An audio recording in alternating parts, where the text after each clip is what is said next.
Assalamualaikum warahmatullahi wabarakatuh. Saya Ifrilia Nikmatus Soleha mau menjelaskan PowerPoint dari makalah kelompok 4, yakni tentang penyusunan model pengelolaan kelas. Yang pertama ada pengertian pengelolaan kelas di sekolah dasar. Selain dari pendapat Syaiful Bahri, Mulyasa juga mengemukakan bahwa pengelolaan kelas merupakan keterampilan guru untuk menciptakan iklim pembelajaran yang kondusif dan mengendalikannya jika terjadi gangguan dalam pembelajaran. Menurut Syaiful Bahri, jama pengelolaan kelas adalah keterampilan guru menciptakan dan memelihara kondisi belajar yang optimal dan mengembalikannya apabila terjadi gangguan dalam proses interaksi edukatif. Dengan kata lain, kegiatan-kegiatan untuk menciptakan dan mempertahankan kondisi yang optimal bagi terjadinya proses interaksi edukatif. Yang dimaksud dalam hal ini misalnya penghentian tingkah laku anak yang menyeleweng perhatian kelas, perhatian ganjaran bagi ketepatan waktu penyelesaian kerja siswa, atau penetapan norma kelompok produktif. Yang kedua ada pendekatan dalam pengelolaan kelas di sekolah dasar. Pendekatan dalam pengelolaan kelas menurut Syaiful Bahri ada pendekatan kekuasaan, pendekatan ancaman, pendekatan kebebasan, pendekatan resep, pendekatan pembelajaran, pendekatan perubahan tingkah laku, pendekatan suasana emosi dan hubungan sosial, pendekatan proses kelompok, dan pendekatan elektis atau pluralistik. Yang pertama ada pendekatan kekuasaan, yakni suatu proses untuk mengontrol tingkah laku peserta didik. Yang kedua ada pendekatan ancaman atau intimidasi, yaitu suatu proses untuk mengontrol tingkah laku peserta didik, tapi dalam mengontrol tingkah laku peserta didik dilakukan dengan cara memberi ancaman, seperti melarang, ejekan, sindiran, dan memaksa. Yang ketiga ada pendekatan kebebasan, yaitu proses untuk membantu peserta didik agar merasa bebas untuk mengerjakan sesuatu kapan dan di mana saja. Yang keempat ada pendekatan resep, yakni dilakukan dengan memberi satu daftar yang dapat menggambarkan apa yang harus dan apa yang tidak boleh dikerjakan oleh guru dalam mereaksi semua hal, masalah, atau situasi yang terjadi di kelas.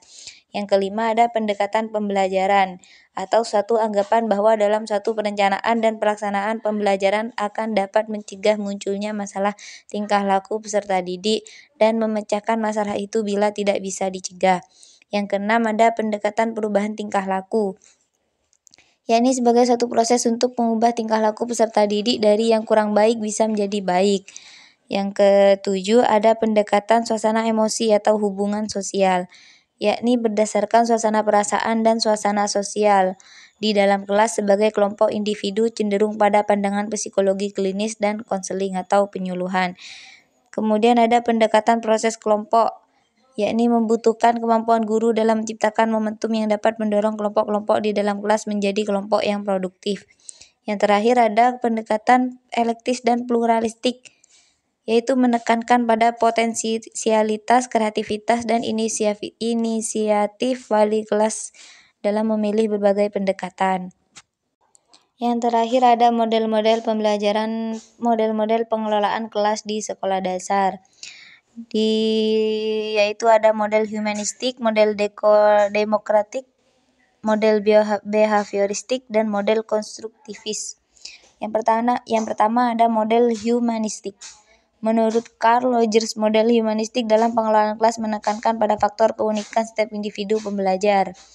Pada model ini, intervensi pembelajar sangat dikurangi, bahkan lebih menitik beratkan pada partisipasi aktif pembelajar dalam proses pembelajaran di kelas, sistem supervise, dan pengembangan internal individu pembelajar. Yang kedua ada model behavioristik. Teori operant conditioning Skinner, model behavioristik pada pengelolaan kelas menekankan pada peran vital pembelajar dan arahan atau instruksi dari pembelajar. Hal ini didasarkan atas keyakinan bahwa perilaku menyimpang merupakan hasil dari kegagalan untuk mempelajari perilaku yang diinginkan. Dan yang terakhir ada model demokratis. Kounin dan Dreyfus, model demokratis juga sangat menghargai perbedaan dan hak-hak individual di pembelajar dan bahkan menekankan pada pentingnya kebebasan bersuara. Kemudian ada model konstruktivis, merupakan terjemahan dari konsep De Porter, yaitu mengorkestrasi lingkungan yang mendukung. Sebagai pancaran dari aliran konstruktivis, tentunya model ini lebih berpihak pada pendekatan pembelajaran student-centered seperti pada model humanistik dan model demokratik. Sekian dari penjelasan saya, kurang lebihnya mohon maaf. Wabillahi taufiq wal hidayah. Wassalamualaikum warahmatullahi wabarakatuh.